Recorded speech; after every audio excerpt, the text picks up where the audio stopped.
25 लाख से ज्यादा बच्चे हर साल नीट का एग्जाम देते हैं सिर्फ कुछ हजार टॉप गवर्नमेंट मेडिकल सीट्स के लिए। और जिनका सिलेक्शन नहीं होता वो या तो ड्रॉप लेते हैं या फिर कोई और कैरियर ऑप्शन। और जानते हो इस फेलियर का कारण क्या है? किस वजह से बच्चे नीट का एग्जाम क्रैक नहीं कर पाते?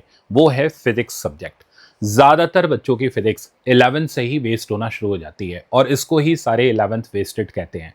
क्या आपकी भी फिजिक्स 11th में वीक है? तो आप अकेले नहीं हो। 80% नीट एस्पिरेंट की फिजिक्स 11th में ही खराब हो जाती है। जनवरी से मेरे पास हर साल कमेंट आने शुरू हो जाते हैं।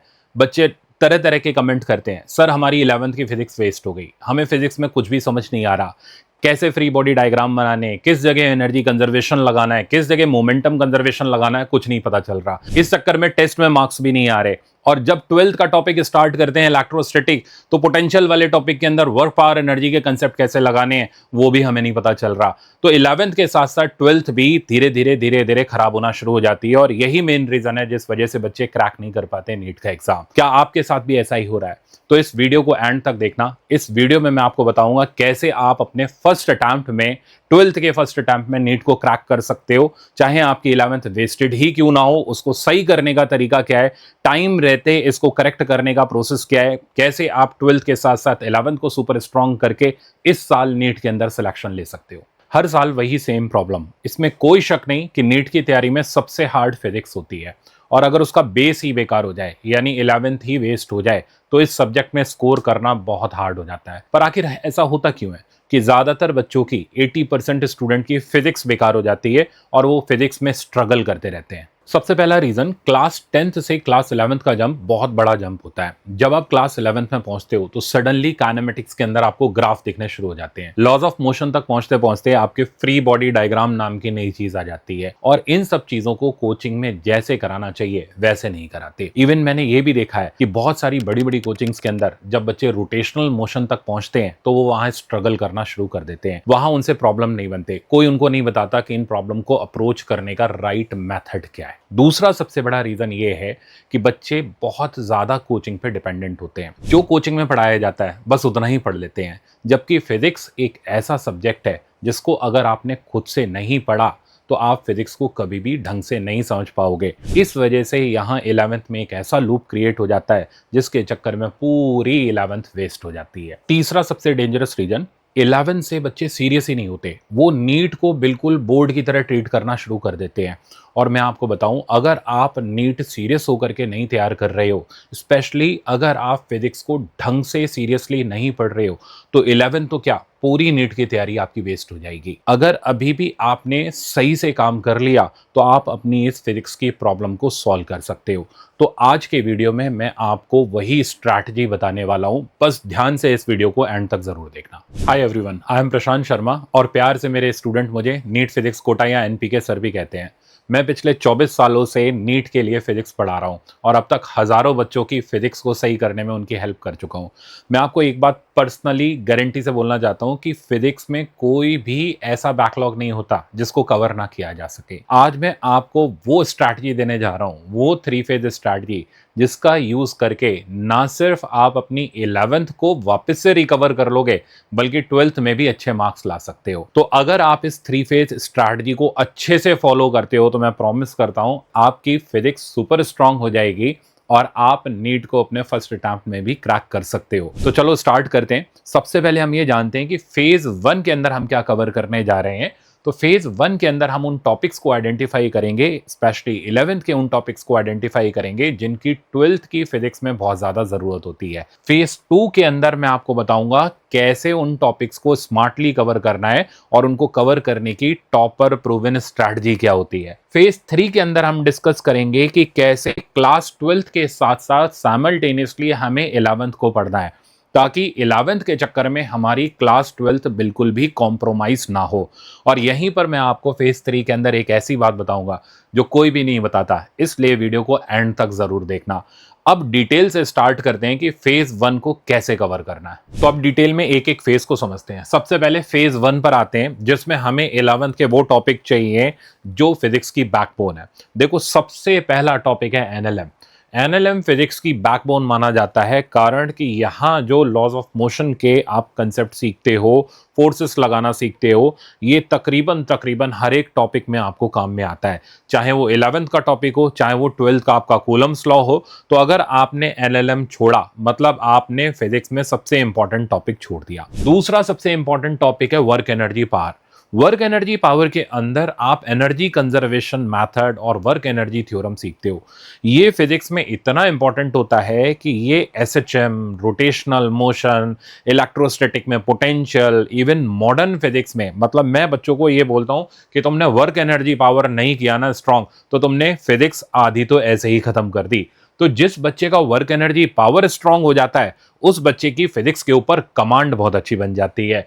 तो ये भी फिजिक्स का एक सॉलिड बैकबोन है, जिसको अगर आप स्ट्रांग कर लेते हो तो आप ये समझ लो फिजिक्स आपने 11th की अच्छी खासी रिकवर कर ली। तीसरा सरप्राइजिंग टॉपिक है, वो है सर्कुलर मोशन।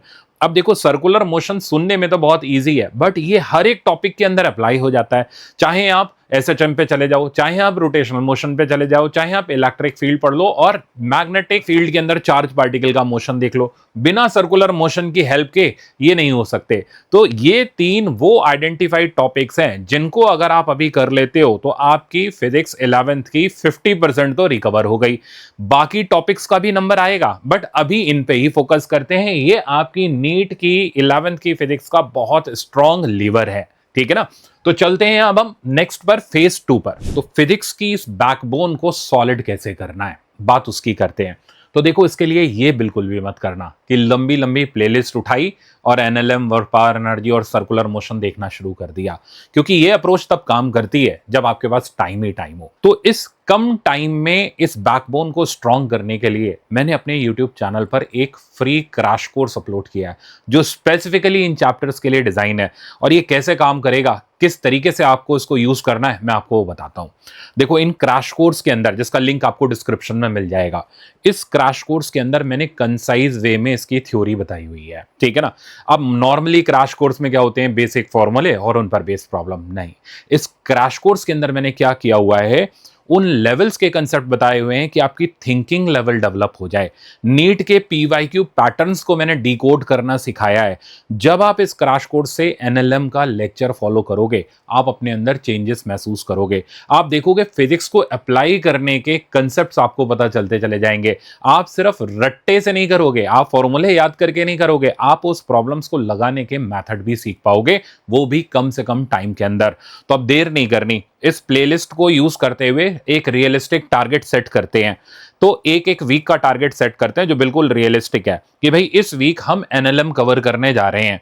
तो एनएलएम वाला टॉपिक उठाओ, प्लेलिस्ट है उसका पूरा फुल कंसाइज लेक्चर देखो, जीरो से लेकर के एडवांस लेवल तक का वो आपका क्रैश कोर्स का ही लेक्चर है, जिसके अंदर आपको एक एक कंसेप्ट पता चल जाएगा, एक एक हायर ऑर्डर थिंकिंग प्रॉब्लम पता चल जाएंगे, बहुत सारी शॉर्टकट ट्रिक्स भी मिल जाएंगी प्रॉब्लम लगाने की। इनके नोट्स बनाओ और इनको रिवाइज करो, पीवाईक्यू पैटर्न डिकोड करो। नेक्स्ट वीक में आप वर्क पावर एनर्जी को कवर करो, वर्क पावर एनर्जी कवर करके फिर आप सर्कुलर मोशन कवर करो। ये 3 वीक का आप रियलिस्टिक टारगेट सेट करो और 3 वीक के बाद आफ्टर 3 वीक्स आप अपना कोई भी टेस्ट उठा करके कोचिंग का करना, आपके उसके अंदर मार्क्स आने लग जाएंगे, ये गारंटी है, ठीक है ना। इससे क्या पता चलेगा, इससे ये पता चला कि हमारी अब 11th की बैकबोन जो है वो स्ट्रांग हो चुकी है। तो बजाते हैं फेज 3 पर। याद है मैंने आपको एक बात बोली थी कि फेज 3 में एक ऐसी बात बताऊंगा जो कोई नहीं बताता। वो बात ये कि क्लास 12th की फिजिक्स नीट के लिए बहुत ज्यादा इंपॉर्टेंट है। यहां कोई भी स्कोप ऑफ मिस्टेक लेकर के मत चलना, सारे चैप्टर्स को अच्छी तरीके से कवर करते हुए चलना। अब ये बिल्कुल भी मत करना जो ज्यादातर बच्चे गलतियां करते हैं कि पहले 11th कवर कर लेता हूं, उसके बाद फिर मैं 12th कर लूंगा। नहीं, इस चक्कर में उनका नीट का अटेम्प्ट ही बेकार हो जाता है और ये सबसे बड़ी गलती होती है। तो अगर आप नीट एस्पिरेंट हो तो 12th के साथ 11th पैरेलल में लेते हुए चलनी है। कैसे, वो बताता हूं। देखो, मैंने आपको 11th के 3 बैकबोन चैप्टर दिए, एनएलएम, वर्क पावर एनर्जी और सर्कुलर मोशन। अब कैसे कवर करना है इनको वो सुनो। सुबह आपकी कोचिंग के अंदर मॉर्निंग के अंदर आप 2 घंटे अपनी कोचिंग के लिए निकालो। तो कोचिंग के अंदर जो भी आपका 12th का टॉपिक चल रहा है, आप उसको अच्छे से कवर करो। इवनिंग में 1 घंटा मेरे क्रैश कोर्स के लिए निकाल लो कि मान लो एनएलएम से आपने शुरू करा, तो इवनिंग में आपने अपना 1 घंटा सेट कर लिया कि इस दौरान हम 11th का एनएलएम का क्रैश कोर्स देखेंगे, अपने नोट्स बनाएंगे, पीवाईक्यू पैटर्न डिकोड करेंगे और एक-एक प्रॉब्लम सॉल्विंग स्ट्रैटेजी सीख लेंगे। इससे क्या होगा, मॉर्निंग और इवनिंग के अंदर आपका दोनों चीजें पैरेलल में चलती रहेंगी, आपका कोई भी बैकलॉग क्रिएट नहीं होगा। धीरे धीरे कंसिस्टेंटली जब आप इसको फॉलो करोगे तो आपका ये पूरा का पूरा जो 11th का बैकबोन वाला पोर्शन है 12th के साथ कवर हो जाएगा। और थोड़े दिन बाद जैसे ही आपका ये सर्कुलर मोशन तक कवर हो जाता है, आपके अंदर खुद कॉन्फिडेंस आ जाएगा कि यार रोटेशनल मोशन भी इससे कर लेता हूं जो मेरा वीक था। तो आप धीरे धीरे क्या होगा, 11th वाले टॉपिक्स को जो आपकी कमजोरी बन गए थे उनको सुपर स्ट्रॉन्ग करते हुए 12th के पैरेलल में नीट में फर्स्ट अटेम्प्ट में क्रैक कर सकते हो, बहुत अच्छी रैंक के साथ नीट को क्रैक कर सकते हो।